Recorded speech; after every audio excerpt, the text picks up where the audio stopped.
Hi guys, welcome to my channel Radha's world. ఎలా ఉన్నారండి? బాగున్నారా? ఈరోజు మనం టెంపుల్ స్టైల్ చింతపండు పులిహోర చేసుకుందామండి. ఎంతో రుచిగా చాలా బాగుంటుందండి. నేను ముందుగా 50 గ్రామ్స్ చింతపండు తీసుకున్నానండి. ఇంకా 3 పావు రైస్ తీసుకున్నాను.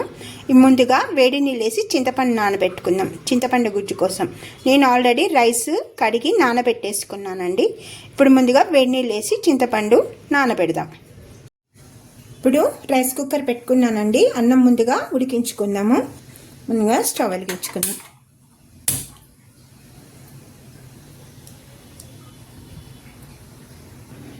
మనం అన్నం ఉడికే లోపల కొంచెం పులిహోరలోకి ఈ మసాలా దినుసులు కొంచెం ఫ్రై చేసుకొని పొడిగొట్టుకుందామండి. చాలా ఇదే మెయిన్ ఇంగ్రీడియంట్స్ అండి. చాలా కమ్మగా చాలా బాగుంటాయి టేస్ట్. అందుకోసమని ముందుగా నేను ఒక పాన్ పెట్టుకున్నానండి. ఏమేమి తీసుకున్నానంటే 1 టేబుల్ స్పూన్ ధనియాలు, 1 టేబుల్ స్పూన్ శనగపప్పు, 1 టేబుల్ స్పూన్ నువ్వులు, ఒక 2 టేబుల్ స్పూన్ ఆవాలు తీసుకున్నానండి, 1/2 టేబుల్ స్పూన్ మిరియాలు తీసుకున్నాను,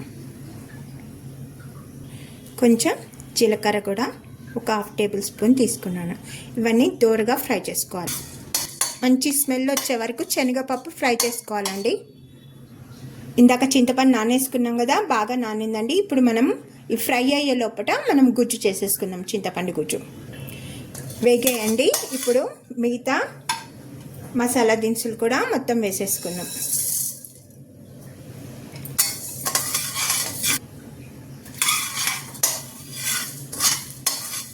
ఫ్రైడేస్, సాటర్డేస్ దేవునికి పండుగలప్పుడు దేవునికి ప్రసాదం పెడతాం కదా, సేమ్ టెంపుల్ స్టైలే చాలా బాగుంటుందండి. టేస్ట్ ట్రై చేయండి. అరోమా రావాలండి. అప్పటి వరకు మనం ఫ్రై చేసుకోవాలి. అస్సలు మాడొద్దండి. సిమ్లో పెట్టుకొని ఫ్రై చేసుకోవాలి. ఇవి వేయడం వల్ల పులిహోర కమ్మగా చాలా బాగుంటుందండి టేస్ట్. ఫ్రై అయిపోయాయండి. ఇప్పుడు నేను స్టవ్ ఆఫ్ చేసేసుకుంటున్నాను. ఇవి ఫైన్ పౌడర్ మిక్సీ వేసుకోవాలి. కొంచెం చల్లారనిచ్చాక మనం మిక్సీ వేసుకున్నాం. ఇప్పుడు చింతపండు గుజ్జు చేసుకున్నాం. అదే సేమ్ ప్యాన్లో ఇప్పుడు మనం చింతపండు ప్రిపేర్ చేసుకుందామండి. చింతపండు గుజ్జు కొంచెం ఆయిల్ వేస్తున్నానండి.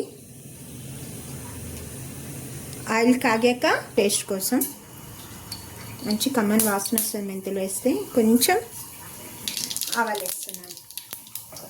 ఇప్పుడు మనం చింతపండు గుజ్జు తీసానండి. ఇప్పుడు ఈ చింతపండు గుజ్జు వేసేసుకుందాం.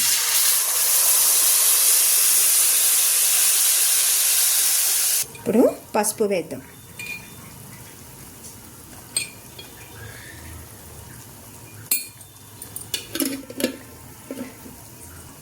కొంచెం పచ్చిమిర్చి అండి, ఈ విధంగా కట్ చేశాను. హాఫ్.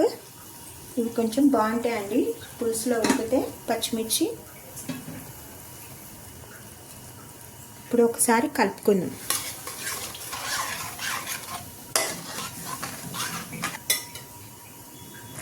చింతపండు గుజ్జు మరుగుతుందండి. నేను కొంచెం సాల్ట్ వేస్తున్నాను. గల్లుప్పు వేసుకుంటున్నానండి 2 స్పూన్లు. బాగా దగ్గరకు అవ్వాలి ఇంకొంచెం. ఇప్పుడు కొంచెం బెల్లం వేసుకున్నానండి. బెల్లం పులుపు కదా, కొంచెం బెల్లం వేస్తే బాగుంటుంది టేస్ట్. ఇందాక మసాలా దినుసులన్నీ ఫ్రై చేసుకున్నాం కదా, అది ఫైన్ పౌడర్ కొట్టానండి. ఇప్పుడు మనం ఈ చింతపండు గుజ్జులో వేసేసుకుందాం. ఒకసారి కలుపుకుందాం. ఇట్లా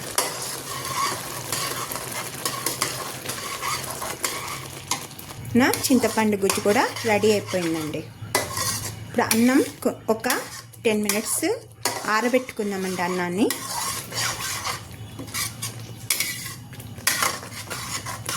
ఒక 2 మినిట్స్ ఇలా ఉడకాలి, దగ్గరికి అవ్వాలి.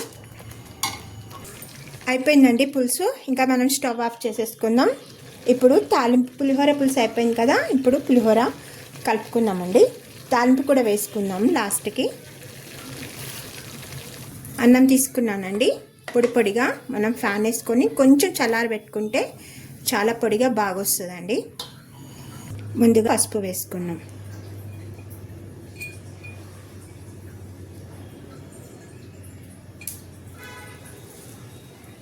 కొంచెం పచ్చి కరివేపాకు వేసుకుందామండి. ఇప్పుడు కొంచెం ఆయిల్, కొంచెం పచ్చిదే వేస్తున్నానండి టేస్ట్ కోసం. ఇది పల్లి నూనె అండి. పల్లి నూనె ఇట్లనే పచ్చిది వేయాలి, కొంచెం పొడి పొడిగా వస్తుంది అన్నం. ఇప్పుడు కొంచెం సాల్ట్ కూడా వేద్దాం. ఆల్రెడీ మనం పులుసులో వేసుకున్నాం కదా, చూసి వేసుకోవాలండి.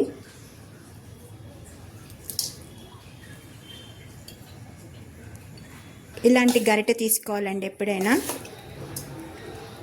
ఈ విధంగా వెడల్పాటి గరిటె తీసుకుంటే అన్నం చిదురవ్వదండి. చూడండి బాగా కలిసింది. ఇప్పుడు మనం తాలింపు వేసుకున్నాం. ఇప్పుడు అయిపోయింది కదా, కలిపేసుకుందాం.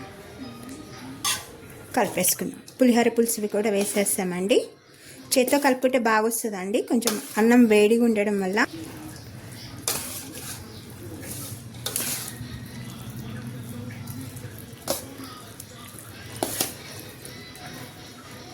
అయిపోయిందండి. పులిహోర మొత్తం కలిపేసాను. ఇప్పుడు తాలింపు వేసుకున్నాం.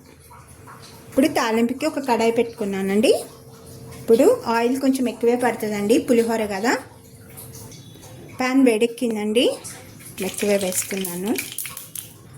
ఆయిల్ వేడెక్కింది కదా, నేను శనగపప్పు, పల్లీలు, కొంచెం కాజు తీసుకున్నానండి, కొంచెం ఎండుమిర్చి ఫ్రై. ఇప్పుడు తాలింపు కోసం అండి. ఇప్పుడు బాగా ఫ్రై చేసుకున్నాం వీటిని. ముందుగా నేను శనగపప్పు ఫ్రై అవ్వదు కదా, ముందుగా శనగపప్పు వేస్తున్నాను. తర్వాత పల్లీలు కూడా సిమ్లో పెట్టి ఫ్రై చేసుకున్నాం, లేకపోతే మాడిపోతుందండి. వేగిపోయినాయండి. ఇప్పుడు మనం ఈ కాజు కూడా వేసేసుకొని ఎండుమిర్చి కూడా వేసేసుకున్నాం.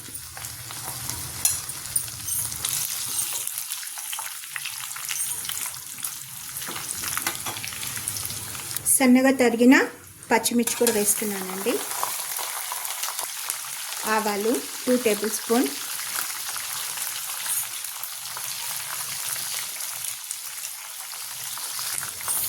జీలకర్ర 2 టేబుల్ స్పూన్,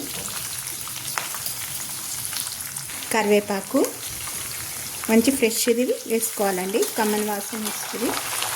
ఇప్పుడు కొంచెం ఇంగువ కొంచెం వేసుకోవాలండి, టేస్ట్ డామినేట్ అయిపోతుంది. కొంచెం నెయ్యి, ఒక 2 టేబుల్ స్పూన్ నెయ్యి వేస్తున్నానండి, కమ్మదనం. బాగా ఫ్రై అయిపోయినాయి. ఇప్పుడు మనం పులిహోర దాంట్లో కలిపేసుకున్నామండి. అయిపోయింది, స్టవ్ ఆఫ్ చేసేస్తున్నాం.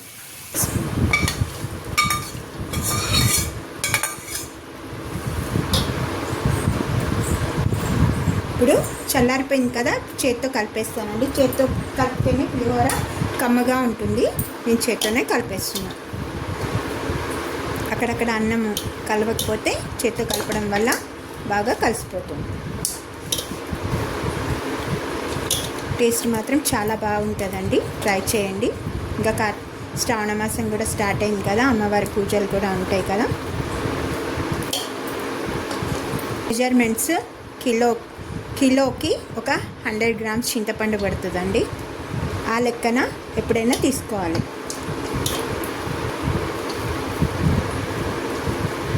ఆయిల్ కరెక్ట్గా సరిపోయిందండి నాకు. అటు ఎక్కువ అవ్వలేదు, ఇటు తక్కువ అవ్వలేదు, కరెక్ట్గా సరిపోయింది ఆయిల్.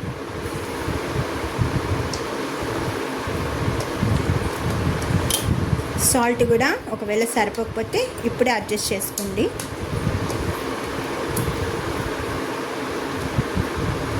కలిసిపోయిందండి మొత్తం. ఇప్పుడు ఒక బౌల్లోకి తీసుకున్నాం. పులిహోర రెడీ అయిపోయిందండి. కొంచెం నేను గార్నిష్కి కొంచెం పల్లీలు అవి తీసుకున్నానండి. ఎంతో టేస్టీగా ఉండే మన కమ్మని పులిహోర రెడీ అయిందండి. ఈ వీడియో కనుక నచ్చినట్లయితే please subscribe my channel, like చేయండి, షేర్ చేయండి, కామెంట్ చేయండి. మంచి వీడియోతో మేము ఉండటం. అంతవరకు థ్యాంక్ యూ సో మచ్ అండి. బాయ్.